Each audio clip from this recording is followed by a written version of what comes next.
আসসালামু আলাইকুম। আজকে আমরা ক্লাস 5 এর 5 নং করব। 5 নং কোশ্চেনে বলা আছে সহজ পদ্ধতি গুণ, যেটা আমরা অলরেডি উদাহরণে অনেকবার দেখিয়েছি। তো আজকে আমরা অনুশীলনী ম্যাথগুলো করব। তাহলে আমাদের এখানে প্রথমে 199 আছে। 199 কে আমি দুই ভাবেই কিন্তু দেখিয়েছিলাম, যোগ দিও বিয়োগ দিও, যার যেভাবে সুবিধা সেভাবেই করবে। তো আমি এই অঙ্কটা আবারও সেম প্রসেস, এই অঙ্কটা যোগ দিয়ে বা বিয়োগ দিয়ে দেখাবো, নেক্সট তারপরে নিয়মে দেখাবো। এটা আমরা করি হচ্ছে বিয়োগের নিয়মে। 200 বিয়োগ 1 যদি দেই, আমার কিন্তু 199 চলে আসবে। তাহলে আমরা কি করব? তো আমরা এখন কি করব, পাশে 25 কিন্তু গুণ আকার আছে, এটা পাশেই থেকে যাবে, আর কিন্তু কোনো কাজ নেই আপাতত। এখন যখন ব্র্যাকেটের মধ্যে যেটাকে আমরা ভেঙে লিখলাম, সেটাকে তোমরা অলওয়েজ চেক করে নিবা যে বিয়োগ করার পর এটা আসতেছে কিনা। যেহেতু আমি জানি এটা ঠিক আছে, তা আমি আর চেক করলাম না। 25 দিয়ে এই দুইজনকে গুণ দিবা। 25 দিয়ে ফার্স্টে 200 কে গুণ দাও, 200 গুণ 25। অতএব মাঝখানে বিয়োগ চিহ্ন আছে, এটা থাকবে। আবার 1 গুণ 25। তাহলে 25 দুগুণা 50, আর লাস্টে দুইটা শূন্য আমরা লাগিয়ে দিব। আমরা হাতে গুণটা করে নিবে, কোনো সমস্যা নেই। আর 25 একে 25। তাহলে বিয়োগটা যদি আমরা করি, কত হচ্ছে আমাদের? 4975। 4975, এটা আমরা দেখলাম হচ্ছে বিয়োগের নিয়মে। এখন আমরা দেখবো তারপরে অঙ্কটা যোগের। অঙ্কটা কোশ্চেনটা কি দেওয়া আছে? 7240 গুণ 110। তাহলে 110 কে যদি আমরা ভাঙাই, আচ্ছা আরেকটা জিনিস, তোমাদের মাথা অনেকের মাথায় এটা গেঁথে যায় যে প্রথম সংখ্যাকেই অলওয়েজ ভাঙাই দেবে। নো, সংখ্যাটা প্রথমও থাকতে পারে, সেকেন্ডও থাকতে পারে, যেখানে থাকুক। কিভাবে বুঝবা? এরকম 9 আকারের সংখ্যাগুলা আর এই যে 10 আকারের সংখ্যাগুলাকে কিন্তু আমাদের ভাঙাতে হবে। এটা যা আছে আমরা রাখি। 110 কে যদি আমি যোগ আকারে ভাঙাই, 100 যোগ 10, এটা একটা, রাইট? তাহলে এখন কি হবে? সেম প্রসেসে ওর সাথে ওকে গুণ দিব।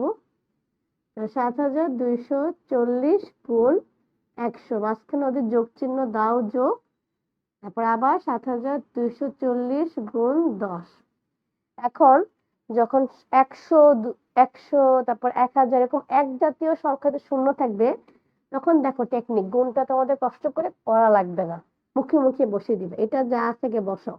7240 বসালাম, আর 100 সাথে কয়টা শূন্য আছে? দুইটা, লাস্টে দুইটা বসিয়ে দাও। সেম ভাবে এটাও 7240 যা আছে লেখো, আর 10-এর সাথে একটা শূন্য একটা বসিয়ে দাও। তো আমরা কি করব? এখন যোগের কাজটা করে ফেলো। যোগের কাজটা করলে কত হচ্ছে?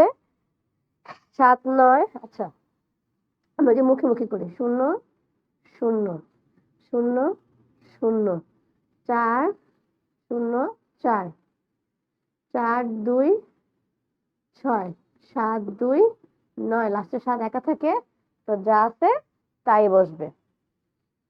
ইজি কিন্তু। এখন যদি আমরা আরেকটা অঙ্ক তোমাদের লাস্ট আমি দেখাবো, বিয়োগের নিয়মে আমরা আবার যাই। এখানে দেখাই 3 নাম্বার। 4520 গুণ 998। 4520, এখন দেখো 998 থেকে যোগ আকারে কি লেখা যায়? 900 যোগ 98। আর বিয়োগ আকারে কি লেখা যায়? 1000 বিয়োগ 2। যার যেভাবে ইচ্ছে, আমি বিয়োগের নিয়মে করছি। তাহলে আবার সেম 4520 গুণ 1000 বিয়োগ 4520 গুণ 2। তাহলে সেম এটাকে যে লজিকটা আমরা শিখেছি নতুন শর্টকাট গুণের, যা আছে লিখবো 1000-এ 3টা শূন্য, 3টা শূন্য বসিয়ে দাও, বিয়োগ, আচ্ছা এটা তো 2 আছে, এটা 2 দিয়ে গুণটা করতে হবে। তাহলে গুণটা করলে কত আসবে আমাদের? 9040। এখন আমরা কি করব? বিয়োগের কাজটা করব। বিয়োগের কাজটা করলে আসতেছে কত? হিসাবটা করে নিই। 4 5 2, 4টা শূন্য বিয়োগ 9 0 4 0, 4510 4510 960 4510 960 শূন্য শূন্য বসালা, শূন্যকে 10 ধরলা, 10 থেকে 4টা গেলে 6, হাতে থাকে 1, হাতের 1 এখানে যে বসাও, আর এই শূন্যকে আবার 10 ধরো, তো 10টা থেকে একটা বিয়োগ করলে 9, আবার হাতের 1, হাতের 1 আর 9 10, 10 শূন্য, হাতে আছে 1, 1 আর 2 বিয়োগ করলে 1, আর এই দুটা বাকি থেকে বসিয়ে দিলাম। তোমাদের হোমওয়ার্ক থাকবে, একটা অঙ্কই বাকি আছে, আচ্ছা 4 নং হোমওয়ার্ক থাকবে। তোমাদের গ্রুপ লিংক পিন কমেন্ট করে দেওয়া হবে, তোমরা গ্রুপে জয়েন হয়ে জমা দিয়ে দিবে হোমওয়ার্ক। আজকের মতো এটুকু।